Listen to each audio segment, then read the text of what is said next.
So, No Game, No Life, episode 3. So, the episode actually starts off with the coronation of the Karami girl who's going to be the next king. And they're like, any objections? And Sora shows up and he's like, I object.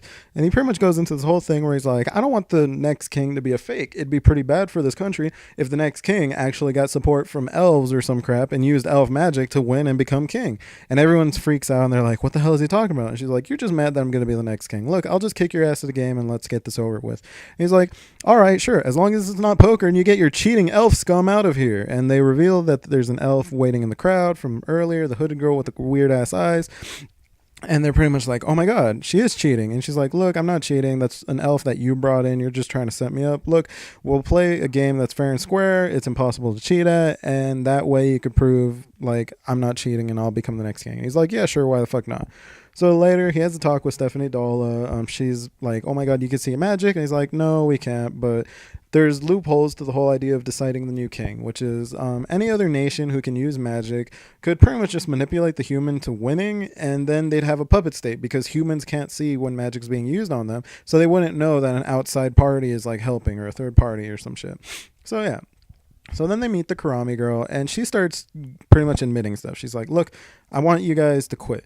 I'm going to be straight out honest with you. I'm working with the elves. And yeah. So Shiro and Sora are like, really? Fuck, this is... Oh, great. So she continues on to explain, like, she's going to get territory for the humans. They could live safely because elves already have a shit ton of territory and they're really good at magic. So they could just live under them. And she wants them to quit so that she could just continue her plan. And Sora and Shiro are like, no, fuck you, we won't do what you tell us. And pretty much just tell them, like, that's stupid, we don't like your idea, and we've always wanted to say this, ha ha ha, so fuck yourself. So she's like, you know what, screw it, I'm gonna kick your ass. So they continue on. Stephanie Dole is mad. She's like, why didn't you accept their deal? It sounds like a really good deal. And he's like, well, one, we don't have proof that the elves are actually gonna, like, do that. Two, if she could win, why would she ask us to quit? And pretty much three, like, we could be spies. And she pretty much just admitted everything to us. Like, that's just a bad leader or some crap. And also that he's mad that they're doubting humanity. But yeah. So now we go to the game. The game's going to be chess. So the concept is, like, it's pretty much basic. You can't cheat at chess because the moves are kind of preset. It's just about strategy. But she admits the pieces have, like, spells or they're, like, more powerful or some crap.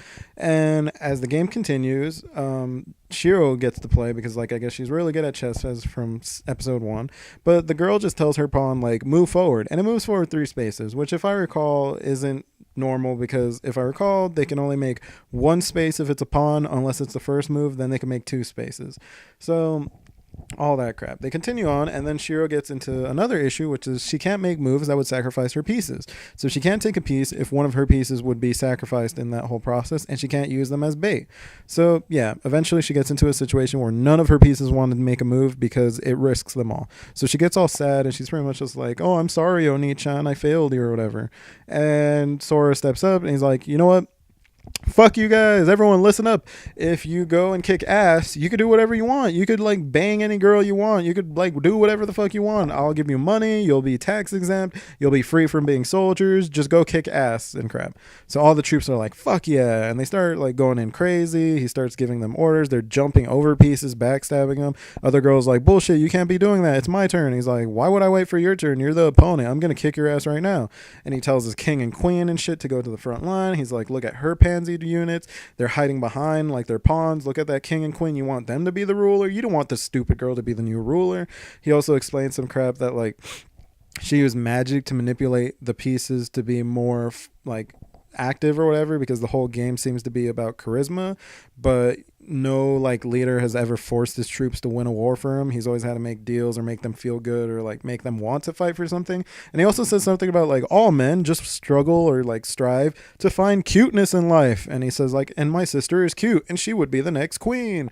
And all the pieces are like, fuck yeah, she's adorable or some shit. And they continue on. But anyway, Karami still has tricks, and she makes her king step forward, which I guess activates some, like, mind control thing. And all his units start changing to her side when they attack. So he's like, oh no, run away everyone, she's using magic. And she's like, oh shit, he knows that I'm using magic again, but he has no proof.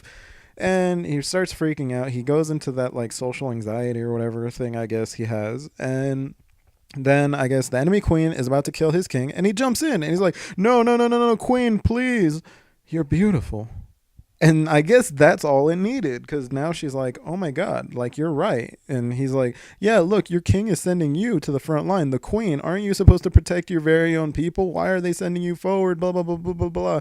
And it changes to his side. So the piece switches sides, and they're like, what the fuck? How did he do that? He didn't have magic, whatever. So he walks away, goes to the top, and now he lets Shiro control again. She's like, all right, I'll win Kawaii Desu or some crap. And they're like, well, what the hell? How are you going to win if she still has the power to like change your pieces? And he's like, there's a way to win at a game battle. You can win by not fighting, because apparently one of the horse pieces tries to attack the queen, and it changes to his side too, because it doesn't want to attack his queen. So yeah, so that's pretty much it. I think I got the end there out of order, but whatever. I'm still interested in the series. I'm like really hyped now, because I'm like, nothing's really following the game rules, but still it's fun to watch. So yeah. So if you like the video, like it.